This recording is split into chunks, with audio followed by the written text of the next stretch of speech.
El día de hoy vamos a hablar sobre las 5 cosas que debes saber antes de volar, parte 1.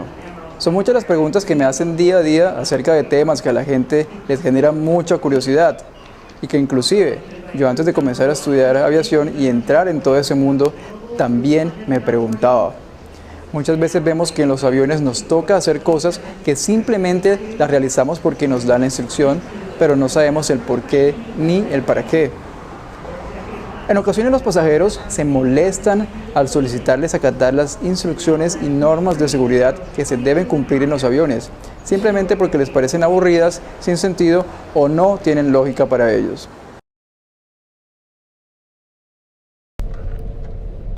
This is the captain. Brace for impact. What? Brace, brace, brace. Heads down, stay down. Ok, esta es una situación en la que ninguno de nosotros quisiera estar. Y a pesar que el transporte aéreo es reconocido por ser el más seguro del mundo, independientemente de todos los accidentes que han ocurrido, eso le ha servido a la industria para corregir errores del pasado, para diseñar nuevos modelos, nuevos protocolos de seguridad. Se han hecho estudios para mitigar los efectos que un accidente aéreo puede provocar físicamente en las personas, y es por eso que se han adoptado ciertas posiciones de resguardo estándar en todas las aerolíneas del mundo. Las posiciones de impacto o resguardo nos protegen al evitarnos fracturas óseas, lesiones internas, lesiones cervicales. Esto mejora las posibilidades de supervivencia ante un choque o impacto de la aeronave, pero ¿cómo lo hace? Primero evita que los brazos se agiten durante la secuencia del impacto, protege la cabeza de los restos que pueden volar en la cabina y al estar la cabeza más baja que la parte superior de los asientos, evita lesiones de un compartimiento que pueda derrumbarse o cualquier otro elemento de gran dimensión que pueda caer. Asimismo, como nos protege el área de la cabeza, evitamos el efecto látigo, que es producido por un movimiento brusco de la cabeza, que generalmente este efecto se da ante el choque o impacto de un vehículo en movimiento, en este caso el avión. Entonces, al tener protegida la cabeza, evitamos afectar los ligamentos y musculatura del cuello. Y ante esto, evitamos tener una lesión cervical. Al adoptar esa posición de seguridad, aumentamos las posibilidades de supervivencia en un aterrizaje forzoso, ya que estas lesiones de las que estoy hablando se reducen y así protegemos más la vida. Bueno, me gustaría saber si piensas que nosotros los pilotos podemos comer espaguetis mientras estamos en la cabina. No, o tal vez una deliciosa pizza, una crocante hamburguesa, o tal vez le llevamos la comida a nuestras queridas mascotas.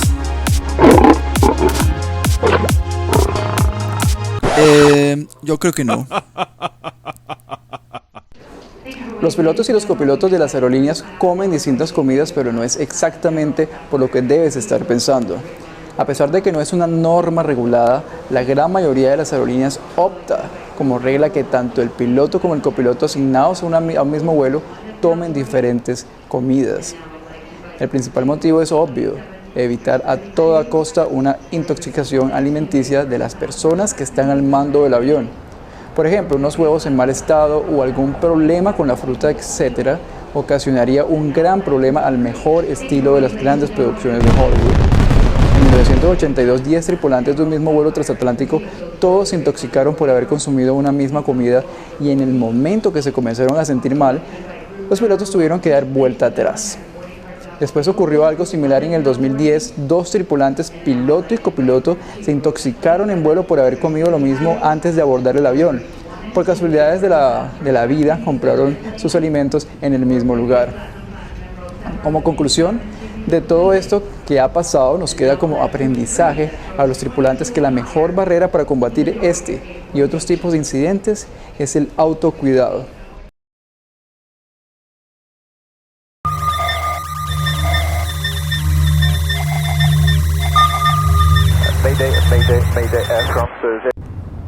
Bueno, otra de las preguntas más comunes que un pasajero promedio se hace es cómo hacen los aviones para no estrellarse en el cielo y más aún sin ver absolutamente nada. Para que estén mucho más tranquilos a la hora de volar y puedan dormir plácidamente, aquí les tengo la respuesta. Como primera medida, existen reglamentos aeronáuticos, así como las normas de tránsito para manejar tu vehículo. También existen los radares aeronáuticos que están 24/7 monitoreados y manejados por personal altamente calificados, que son los controladores de tráfico aéreo, que nos brindan un excelente margen de seguridad, y además de eso la gran mayoría de los aviones en la actualidad, y más específicamente los que vuelan en aerolíneas comerciales, están equipados con un sistema llamado TICAS. Este sistema prácticamente se encarga de evitarnos una latente o posible colisión, pero ¿cómo lo hace? Lo hace generando una comunicación de doble vía de equipo a equipo instalado en cada una de las aeronaves que poseen el sistema, analizando las variables como altitud, velocidad, régimen de ascenso o descenso, distancia, etc. Y de acuerdo a los resultados de los parámetros analizados, el mismo sistema a bordo de cada aeronave lanza una serie de alertas y alarmas para los pilotos, los cuales deben tomar acción inmediata para mitigar la situación. Nosotros los pilotos somos entrenados en simuladores de vuelo y expuestos a diferentes escenarios en los que estas situaciones donde se pone en riesgo la seguridad puede ocurrir, y de esta forma actuar de la manera correcta y oportuna para evitar accidentes. Técnicamente hablando, y en el caso de los entusiastas del 737NG, podemos decir que en vuelo encontraremos alarmas como Traffic, más conocido como un TA, Traffic Advisory, que se produce cuando otra aeronave, que podemos llamarla intruder, entra dentro del área de sensibilidad del sistema, que generalmente está dentro de 6 millas náuticas y más o menos 1200 pies de nuestra posición, y se da cuando estamos aproximadamente a 40 segundos del punto calculado por el sistema de aproximación más cercana con la otra aeronave. Pero si por otro lado llegamos a tener una alarma de climb o descend, entre otras de acción inmediata, es porque ya entramos en lo que conocemos como un RA, un Resolution Advisory, que el sistema genera cuando estamos aproximadamente a 25 segundos del punto de aproximación más cercana con la otra aeronave. Cuando ocurre un RA, el sistema genera las alarmas respectivas, así como las guías de maniobra para mantener o incrementar la separación con el otro tráfico. El sistema TICAS tiene diferentes funcionalidades que solo podemos estudiar en el manual de vuelo de cada avión en particular, y hablar más a fondo del sistema lo podríamos hacer en futuros videos.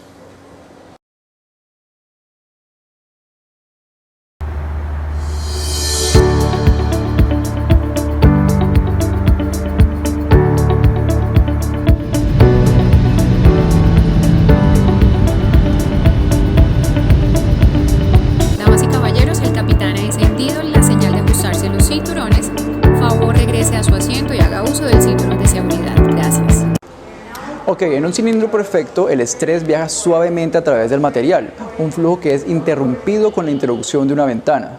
Si esta ventana es rectangular, la interrupción del flujo del estrés es más significativa y la presión se concentra en las puntiagudas esquinas, presión que puede llegar a tronar el vidrio y fisurar el cuerpo del avión.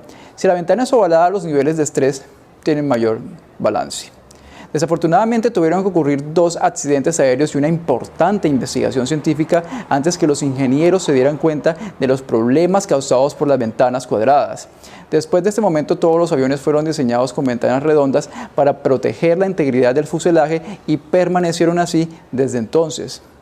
Si también te has cuestionado respecto al pequeño agujero que hay en todas las ventanas del avión, una vez más sirve para ayudar y contrarrestar la presión y tensión que se acumula en la presión interna y externa. Cada ventana está conformada por 3 capas y el agujero permite que la presión del aire entre los paneles internos y medios se equilibre.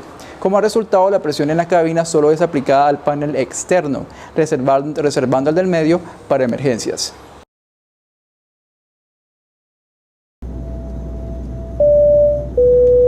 El capitán ha encendido la señal de cinturón de seguridad. Favor regresar a sus asientos y hacer uso del cinturón de seguridad. Gracias. The captain has turned on the fasten seatbelt sign.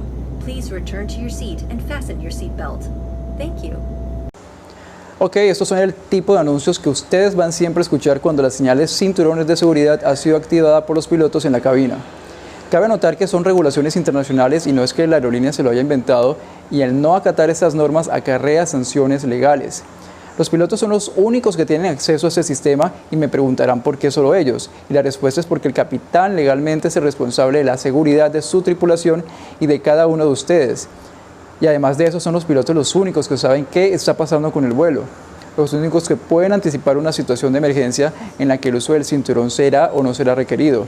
Otro punto son los únicos que saben cómo van a estar las condiciones meteorológicas por donde va a estar sobrevolando el avión y nos darán la indicación de si es seguro o no quitarnos el cinturón y desplazarnos con seguridad por la cabina, ya sea para estirarnos, para ir al baño, etc. Si la señal se encuentra encendida y te pones de pie y en el caso hipotético te pasa algo, te fracturas por una turbulencia, etc., la responsabilidad no va a recaer sobre los pilotos, sino de manera individual. Otra cosa y uno de los errores más comunes que cometen los pasajeros después de que el avión aterriza, estamos llegando al gate, a la puerta, a la manga y todos esos sinónimos, es comenzar a ponerse de pie para salir de primeros, obstaculizando el pasillo central que debemos tener libre en caso de alguna evacuación que se puede presentar en cualquier momento, hasta parqueados, y aún así ponerse de pie con los motores todavía encendidos en ese momento. El piloto todavía sigue siendo responsable por ustedes hasta que se bajan del avión y apagará las señales de cinturones cuando los procedimientos de llegada a la plataforma así lo indiquen.